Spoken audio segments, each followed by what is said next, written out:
Recently, scientists have made progress in longevity. The general population has been sleeping on the fact that scientists have increased the lifespan of worms by 1,000%.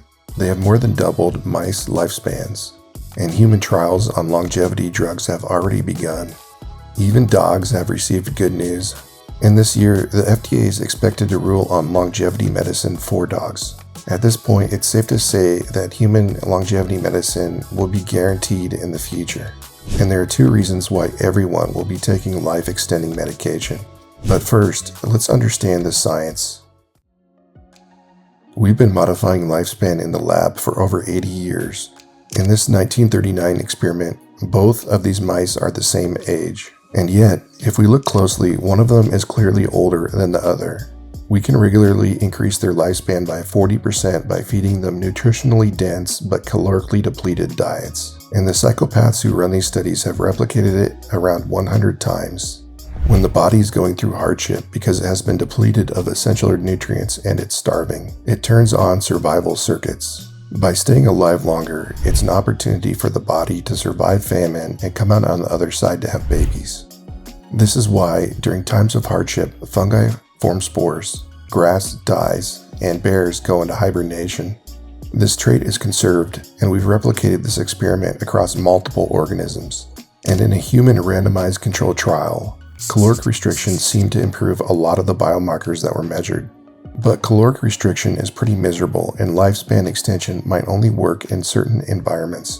In the 1939 experiment, almost half of the calorically restricted mice died when the heating element failed, whereas the fat mice survived. Lab rats don't live past 5 years. Real human beings generally don't live past 120 years. Immortal jellyfish seem to, well, not die at all. And Pacific salmon seem to hit a genetic suicide button and die immediately after spawning. All of this suggests that genes are involved and we need to find them. The first discovery came in 1993, when a researcher discovered that a single gene mutation could double lifespan in worms. This blew researchers' minds because it was thought that aging emerged from a complex system. It was not thought that a single gene known as DEF2 could have such a significant impact on lifespan. During times of hardship, worms enter a state known as dour, which significantly increases their lifespan. But the researcher extended their lifespan without putting the worms into dour. You can think of the human body as the most complex factory on the planet, with assembly lines that constantly produce proteins. DEF2 is like the manager that tells maintenance workers to get out of the way so that assembly can proceed at full speed. But as production speeds up, damage can accumulate and the factory can go haywire. And this can accelerate aging. And DEF2 isn't the only gene associated with aging. In mice, we know of at least 136 genes that impact aging. A genetic mutation allowed us to create the longest living mouse of all time. And these mutated mice live longer even than calorically restricted mice. And a lot of these genes exist in humans. But while genetic editing in human beings is difficult, we can do the next best thing. We can send messages to our assembly lines via pharmaceutical medications. So, you just learned about longevity experiments in animals, and now you're ready to head down to Walmart to pick up your immortality pills. Not so fast. Over the last 100 years, human life expectancy has more than doubled. And this is great, but also it's kind of terrible, because conducting a human longevity trial from birth until death would be the longest and most expensive trial of all time. But what if there were some very good boys who didn't live as long? A company called Loyal is testing a longevity medicine for dogs, and their first drug may receive conditional approval from the FDA in 2025. In mammals, the IGF receptor is functionally analogous to DAF2 in worms. Just like in worms, the idea is that modulating this pathway can extend the life of dogs. And just like in worms, not only would they live longer, but they would be healthier years as well. But dogs aren't the only ones receiving good news. Initial human trials for a drug called rapamycin have just completed.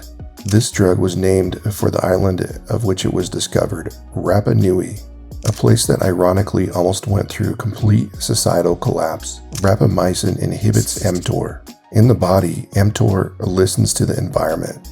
During famine, it tells the assembly lines to shut down so the maintenance workers can come out. Because you don't want to grow if you're dying from starvation. This is why if you do not eat, your muscles will not grow. By using rapamycin, researchers have extended the life of mice by the equivalent of 20 human years. And with this trial designed to measure muscle strength and endurance, will we find out that rapamycin turns the elderly into total chads? We don't actually know. There's an almost infinite number of variables that will affect the outcome of these experiments. But what we do know is that we have so many novel substances that it is a guarantee that we will find some combination of drug, dose, and dose timing that will extend lifespan. And the only limitation on how many of these drugs we find is financial. But eventually, you will be taking one of them. The first reason you will take these drugs is simple. You may not want to live forever, but you probably don't want to get dementia. Age is highly correlated with all of the top causes of death. We know this is true because 20-year-olds tend not to get Alzheimer's. You are infinitely more likely to get Alzheimer's as an elderly person than as a child. And the numbers are pretty bad for the other killers as well. At this point, you're probably asking, if I live longer, won't that just mean I spend more years being sick? Actually, not really. Lifespan is the number of years you live, whereas health span is the number of those years which are high quality. Longevity medicine successfully increases lifespan while compressing the lifespan-health span gap. As they say, you want to live to age 120 and die from the bullet of a jealous lover. The majority of healthcare dollars are spent on this lifespan-health span gap, and this is the second reason you will take longevity medication. All of the countries on this chart are spending much more on healthcare than they used to. And lately, at least in the United States, spending more money on healthcare doesn't seem to be impacting lifespan. You could have thrown some of this money into a burning dumpster fire and it would have had about the same impact.